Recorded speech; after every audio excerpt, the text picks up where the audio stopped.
കുറച്ച് നാളായിട്ട് ഞങ്ങൾ പ്ലാൻ ചെയ്തിരുന്ന ഒരു ട്രിപ്പായിരുന്നിത്. അങ്ങനെ അവസാനം ഈ വീക്കെൻഡിൽ ഞങ്ങൾ ഇവിടെ ഡെറിയിലുള്ള ബനഗർ ഡാമിലേക്ക് പോകാമെന്ന് തീരുമാനിച്ചു.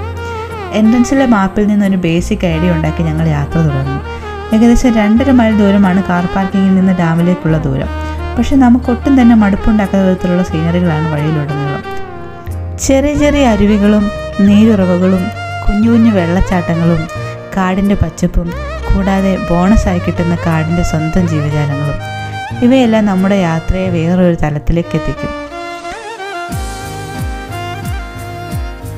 കുറേ ദൂരം നടന്നിട്ടും എങ്ങും എത്താത്തതായി തോന്നിയപ്പോൾ ഞങ്ങളൊന്ന് ഓടി നോക്കി. അങ്ങനെ നടന്നും ഓടിയും അവസാനം ഡാമിൻ്റെ അടുത്തെത്തി. ഏകദേശം 90 വർഷം പഴക്കമുള്ളൊരു ഡാമാണിത്. വെള്ളത്തിലിറങ്ങാൻ നമുക്ക് പെർമിഷൻ ഇല്ലെങ്കിലും ഇതിൻ്റെ മുകളിൽ നിന്ന് നോക്കുമ്പോൾ കിട്ടുന്ന കാറ്റ് നടന്നു തളർന്നു വരുന്ന നമുക്കൊരു പുത്തൻ ഉണർവ് തന്നെയാണ് നൽകുന്നത്. ഇടുക്കി ഡാമിൻ്റെ ചോട്ടിൽ നിന്ന് വന്നിട്ട് ഈ കുഞ്ഞിക്കാ ഡാം